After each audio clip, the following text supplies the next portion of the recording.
And now, it's time for another Dice Tower review with Tom Vasel. Today we're talking about the party game, I Know. Hee, play on words. Alright, well this is a kind of a trivia / betting game. Have I played one of those before? Yeah, it's called Wits and Wagers. But this one's a bit different. It's not team oriented. It's just simply, do you know trivia or don't you? With a little bit of wagering thrown in. Let's look at the game, and then I'll tell you what I think.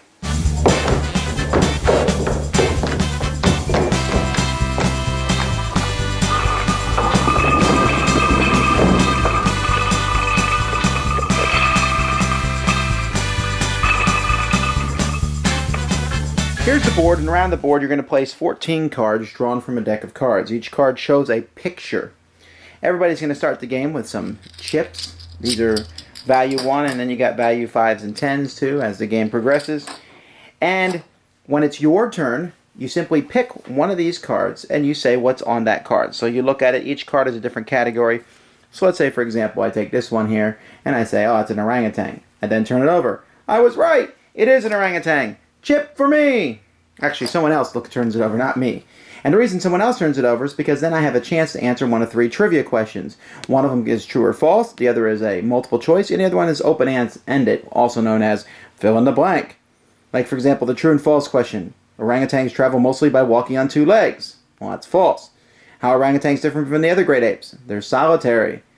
They walk upright, or they're strict vegetarians. They are solitary. In 1967, the Disney film The Jungle Book featured a singing orangutan. What was his name? Oh, King Louie. See? But you don't know what the questions are, and they're more difficult, obviously, for open-ended. But before you answer the question, you put in some chips as an ante. And if you are correct on a true and false, you win 1-1. If you're correct on multiple choice, you win 2-1. And if you're correct on open-ended, you win 3-1 chips back.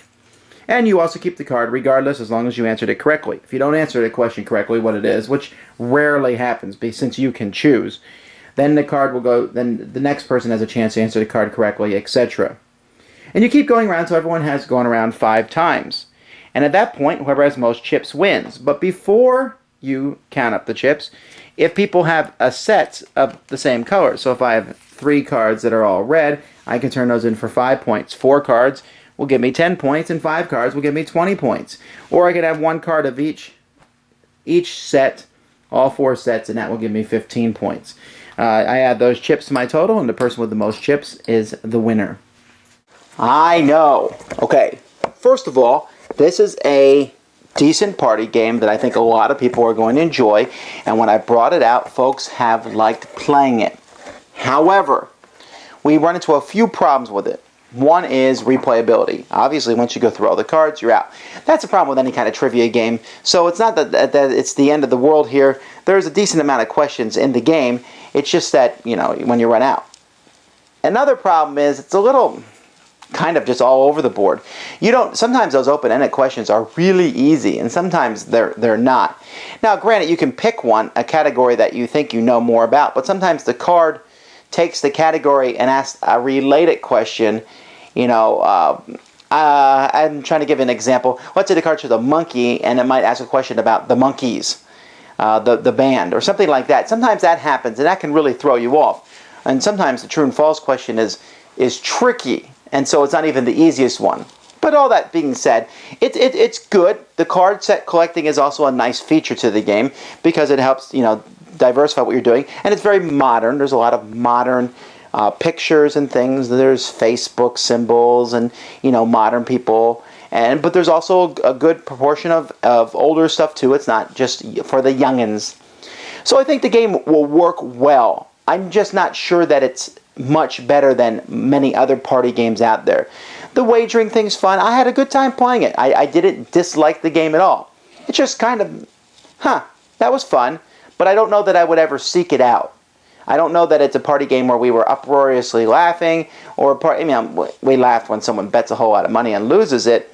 But I think it's good for 5, 10 plays, and if you're looking for something that's not very heavy, and it's trivia easy, because you can always pick true and false, and you have a 50-50 chance, or multiple choice where you have a 33% chance, you know, you can always kind of just play kind of laid back with people And I think those are the people who are going to enjoy it. Will this be shown at Christmas parties and other kinds of parties? Yes, this is the kind of game that will be brought out then.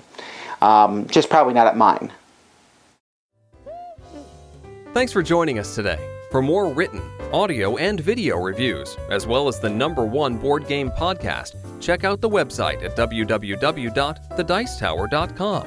Until then, this is Eric Summerer, and you've been watching The Dice Tower. Yeah.